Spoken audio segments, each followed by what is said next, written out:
Bonjour à toutes, bonjour à tous. Bienvenue dans cette édition. Les titres.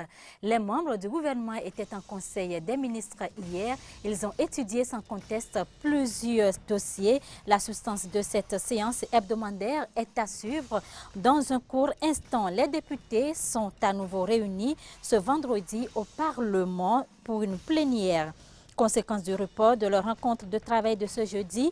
Raison de ce report: l'absence de gouvernement à Porto-Novo. Autre titre de cette édition, la dernière, Action de Reporters sans frontières, RSF, demande aux autorités burundaises des preuves de vie d'un journaliste du pays disparu depuis 22 juillet.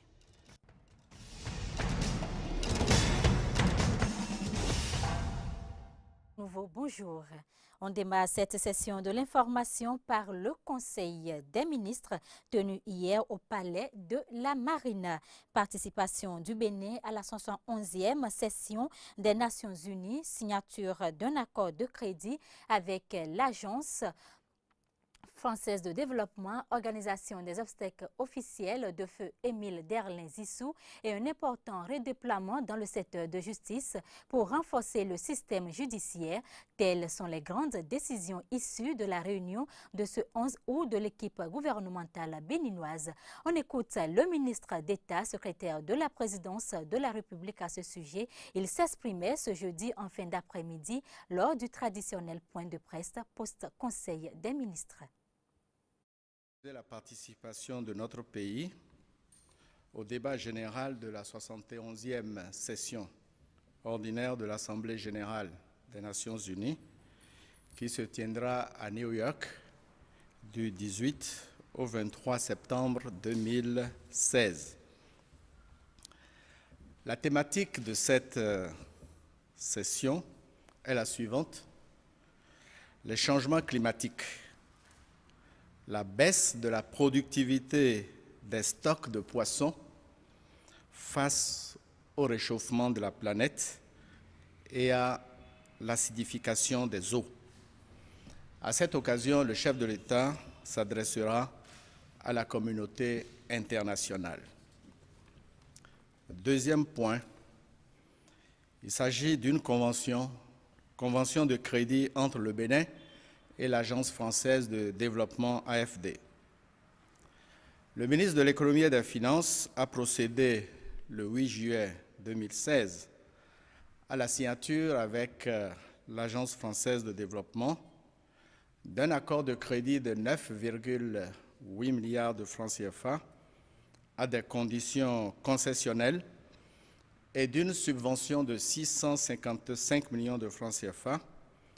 Le Conseil a pris connaissance du rapport du comité interministériel chargé de lui soumettre les modalités d'opérationnalisation des nouvelles préfectures, et ceci pour marquer l'engagement du gouvernement à renforcer la réforme de l'administration territoriale au Bénin et à rendre effectif le fonctionnement des nouvelles préfectures dans les meilleurs délais.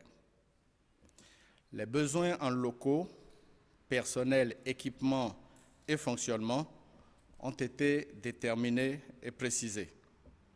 Et le Conseil a instruit le ministre de l'Économie et des Finances à l'effet de débloquer la somme de 536 millions de francs CFA pour la prise en charge immédiate de ces besoins. Le Conseil a autorisé l'organisation des obsèques officielles de feu Émile Derlin-Zissou à Cotonou les 24 et 25 août 2016. À cette occasion, le gouvernement rendra un hommage vibrant à l'illustre disparu au nom du peuple béninois. Le Conseil a procédé à un vaste mouvement de personnel du système judiciaire après les consultations et formalités exigées par les tests en vigueur. Sur 188 magistrats en poste dans les juridictions, le redéploiement aura porté sur un effectif de 131 magistrats. Après le Conseil des ministres, le ministre d'État Pascal Irénée Koupaki a répondu à certaines interrogations des hommes des médias, notamment aux questions relatives au dossier Segub et au congé gouvernemental. On l'écoute. Le gouvernement a ordonné un audit de la filière des véhicules d'occasion sur la période 2012-2016. Mais quel était l'objet de l'audit? L'objet de l'audit était de vérifier la qualité de la gestion de la filière des véhicules d'occasion. L'objet de l'audit n'est pas de se prononcer sur l'opportunité ou non de la création de Segub. Cette différence est fondamentale. S'il s'agit de se prononcer sur l'opportunité de la création de Segub, alors là, vous me trouvez. Vous me trouvez là. Nous avons eu des débats en Conseil des ministres sur cette opportunité-là, la pertinence. La pertinence est prouvée. Et de ce que j'entends, la pertinence de Segub n'est pas remise en cause. Ce qui est remis en cause, c'est la gestion de la filière. Et l'on retrouve donc la qualité de la gestion de Segub. Mais moi, je ne suis pas actionnaire dans Segub. Je ne suis pas actionnaire dans Segub. Et je ne m'occupe pas de la gestion de Segub, ni le Conseil des ministres à l'époque. On est en train de vérifier la qualité de la gestion. Et j'ai eu à faire un compte rendu ou disons un point de presse sur cette question. Et je vous ai dit à ce moment-là que le dossier a été transmis à la justice. Je n'ai prononcé le nom de personne. Aucune personne physique n'a été citée par Pascal Irénée Koupaki. Donc, quel est le problème? Je ne comprends pas. Je vois beaucoup d'agitation. La bonne ligne de défense n'est pas l'agitation. Je vois beaucoup d'agitation avec un peu de mépris. Mais moi, je n'ai pas de haine. Je n'en ai pas. Et donc, par conséquent, je pense que la justice fera son travail. Si je suis demandé, parce que je détiens des informations sur la gestion de la filière, mais je répondrai à la justice. Sereinement. La semaine prochaine, il y a une pause gouvernementale. Et cette pause sera exploitée par les ministres pour mettre de l'ordre dans les dossiers, rattraper les dossiers en instance, parce qu'à partir du lundi 22 août, on reprend un autre rythme. Je vous rappelle que la dernière fois, je vous ai parlé du plan d'action du gouvernement. Cette pause permettra à chaque ministre de mettre un peu d'ordre et de préparer le plan d'action sectoriel. C'est pour ça qu'il y a cette pause. Quittons le palais de la Marina pour nous rendre au palais des gouverneurs à Porto-Novo, capitale politique de la République du Bénin, où sont réunis des députés pour une nouvelle plénière. Cette plénière, je vous le disais, a été convoquée après que le président de l'Assemblée nationale a reporté celle de ce jeudi. La rencontre de ce 11 août n'a pas pu aller à son terme à cause de l'absence des membres de l'exécutif. Cette séance de travail des députés devrait connaître l'examen de 5 points. De la politique, passons à l'éducation. On s'intéresse à l'orientation universitaire. Quels sont les éléments qui peuvent aider le nouvel étudiant à choisir sa filière d'études? Maury Agua et Damien Pedro pour des pistes de solutions.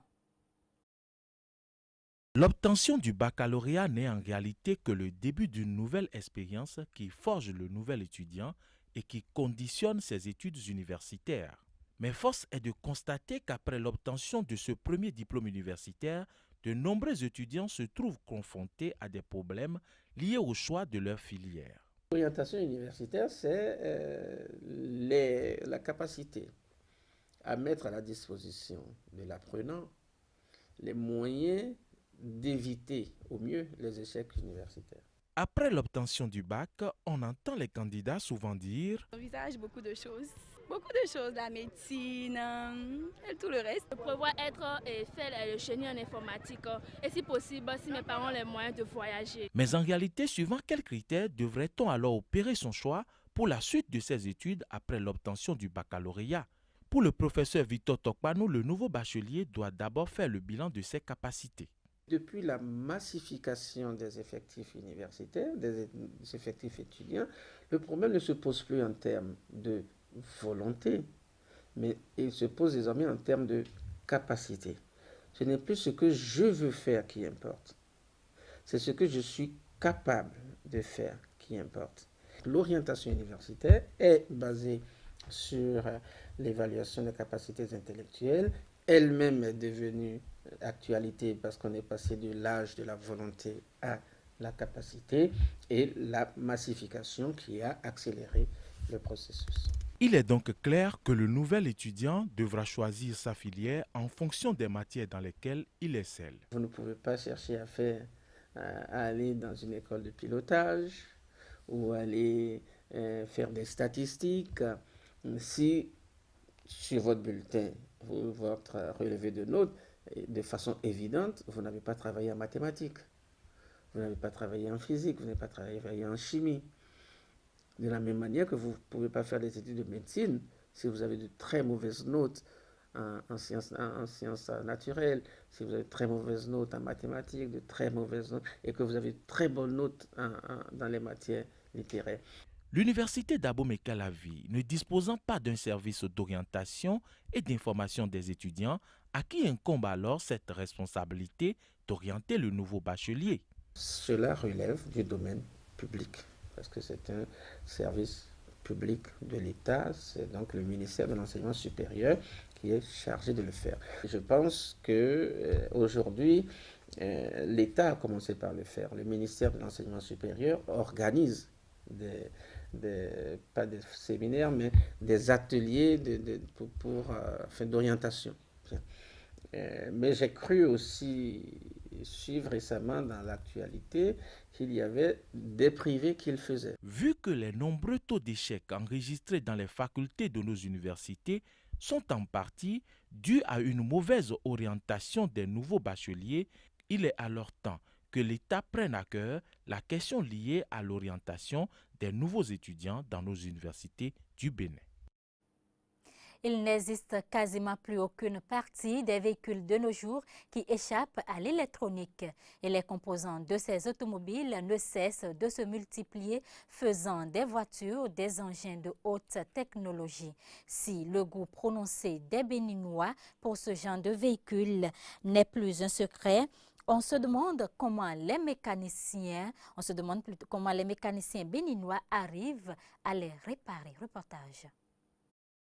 L'automobile électrique a connu son essor à la fin des années 90 car souple, moins polluant et par son fonctionnement silencieux. Mais aujourd'hui, on assiste à une autre révolution dans l'automobile avec des systèmes électroniques, des logiciels embarqués, des automatismes et des fonctionnalités inattendues. Il convient donc de faire une différence entre un véhicule électronique et celui qui ne l'est pas. Vous savez, quand on parle de véhicules actuellement électroniques, c'est les véhicules dotés des ordinateurs de bord.